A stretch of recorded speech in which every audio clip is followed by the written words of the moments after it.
Welcome to the show, everybody. We have what an eventful night we had last night. We have our first series of really important results for the 2022 midterms. We had a number of different primaries yesterday. Some of the results are absolutely delightful, and some of the results are absolutely horrifying. It really runs the full gamut, and we're going to get to all of it.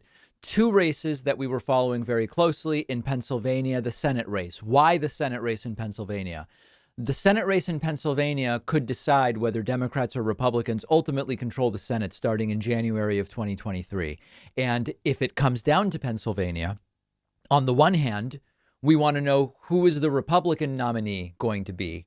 And on the other hand, we also are following whether Trump's endorsements continue to have value. And Mehmet Oz was the Trump endorsed candidate in the Republican Pennsylvania Senate primary. Also, delightfully, I was gleefully seeing the results yesterday that Trumpist Congressman Madison Cawthorn lost his primary. He's out. He's been in office 16 months and he has already lost the primary and he is going bye-bye. So let's look at this one by one. Starting with North Carolina's 11th district. Chuck Edwards, a current Republican state senator in North Carolina, has defeated the incumbent Madison Cawthorn. Now, it was close. Edwards coming in with just over 33% of the vote, Cawthorn losing with just under 32% of the vote. But nobody's saying it's so close we need a recount. For now, nobody's talking about fraud. In fact, Madison Cawthorn is actually saying that establishment forces in the Republican Party turned against him because he would criticize those who needed criticism and all of this stuff, which we will get to. But this is absolutely fantastic news. And we're going to talk about that more in a moment. On the Pennsylvania side, starting with the Democratic primary, John Fetterman almost literally from an operating room, easily winning the primary. John Fetterman, as we talked about on the bonus show yesterday, had a stroke over the weekend, ended up needing to have a pacemaker with defibrillator installed via surgery yesterday. He's doing well. He easily won. The reports are he will make a full recovery and will be strongly back on the campaign trail. Fetterman will be facing the winner of the Republican primary.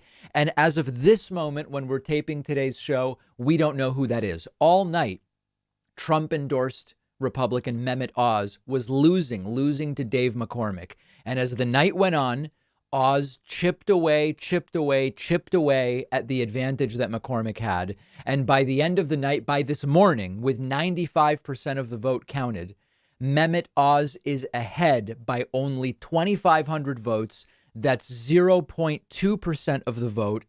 Just as a reminder, in Pennsylvania, if the margin of victory is 0.5% or less, it triggers an automatic recount. These numbers aren't final, but the point is, if the numbers end up being this close, there will be an automatic recount and we're off to the races again, and we will see ultimately what the results of that are. But we don't yet know because they are still counting ballots. Now, we're going to talk about Pennsylvania governor in a separate segment. It's a very important race and it deserves its own time. But we will get to that in a moment. So Madison Cawthorn tweeting a concession, quote, "Congratulations to Chuck Edwards on securing the nomination tonight. It's time for the 11th District Republicans to rally behind the Republican ticket to defeat the Democrats' nominee this November." Cawthorn did praise Trump when conceding. Take a look at this clip. Oh, you know what? The thing that I love about President Trump is that when you get your back pushed up against the wall, I've found that most people in politics, if it's not politically expedient to them, they'll turn their back on you in a heartbeat. But no matter what you are facing, when Donald Trump has your back, he has your back to the end, and that is why he's I don't know that I really agree with that. I mean, this was politically expedient for Trump to endorse Cawthorn at the end of the day. The guy running against Cawthorn isn't like a wild Trumpist, and Cawthorn is a wild Trumpist. So that's the political expediency. Just before conceding, Cawthorn did weigh in on the leaks of his pictures and videos and all of this stuff. He says it's a coordinated strike from within the Republican Party to take him down. Congressman, there have been several photos and videos of you circulating on online, on social media recently. What can you say to those constituents who maybe have lost some confidence in you and are looking for some other kind of leadership? You know what, I'll tell you, there's been a coordinated strike carried out by really kind of the old establishment wing of our party. And it's really something that I think is it's a loser's mentality. They realize the direction the country's going in, the direction that the population's going in. And if they want to be able to pay off people from my past and try and bring up old fixtures or things that happened years and years ago, I feel free to let them do that. I think the American people will see through that. Well, whatever. I mean, listen, he's right. It was very clear that the Republican Party establishment decided we don't want Madison Cawthorn to remain in the House of Representatives. Now, his framing is it won't matter because the country's going in his direction. He lost the primary. He is out. And that's an absolutely fantastic thing. Voters have, in a sense, sent Madison back to his room to think about what he did. Cawthorn's loss is also a loss for Trump. Trump went on Truth Central. He calls it Truth Central, as you might remember. Truth Central. It's actually called Truth Social. Trump went on Truth and endorsed Cawthorn 2 nights ago. And this one did not go Trump's way. So that is a loss for Trump. Now, meanwhile, this is just bizarre. At his event last night, Mehmet Oz thanked Fox News propagandist Sean Hannity. Make you proud. I want to thank Sean Hannity. Sean's like a brother to me.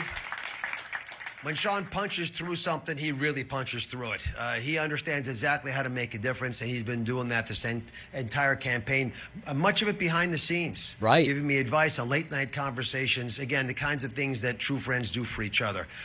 In another era in the American political media landscape, it would be outrageous to hear that an on-air host on one of the major networks was not only openly supporting one of the candidates in a primary, but behind the scenes giving them advice and pep talks. At one point, that would have been seen as inappropriate. No. Listen, you have an on-air persona, and it's not right for you to be advising a candidate in this way without it being really what you're doing officially. You're doing one thing, and then you're doing another thing behind the scenes, and you're attacking Oz's opponent on air without disclosing that you have this sort of informal advisor, to the extent we know it's informal advisory relationship. At one point, that would have been outrageous. Now we just kind of shrug and go, yeah, Hannity picked a candidate and was helping Mehmet Oz. And then on the other hand, Dave McCormick, who we still don't know whether it will be Oz or McCormick, almost in a tie at this point, 2,500 votes separating them. This you have to see. Beyond parody, McCormick now says we might still win because of mail-in ballots, which, of course, the whole line from the Republican Party has been mail-in ballots are bad, mail-in ballots are fraud. And now McCormick is saying, don't worry, we've still got the mail-in ballots coming. Now we're gonna win this campaign. We're gonna win this campaign. And tomorrow, right now, we have tens of thousands of mail-in ballots that have not been counted, that are going to need to be counted beginning tomorrow. And so that, unfortunately, we're not going to have resolution tonight, but we can see the path ahead. We can see victory ahead. And don't worry, guys. The mail-in ballots my party has attacked for the last 2 years are what ultimately will save us. And this is normal for the right. Whatever fits the narrative of the current 5 minutes, they go with. So those are some races. Great to see Madison Cawthorn defeated. That's bad for Trump. We've talked often about the Mediterranean diet. The Mediterranean diet, one element is olive oil, and many olive oils are adulterated with fillers. Other types of oils are made with oils that are old or low quality.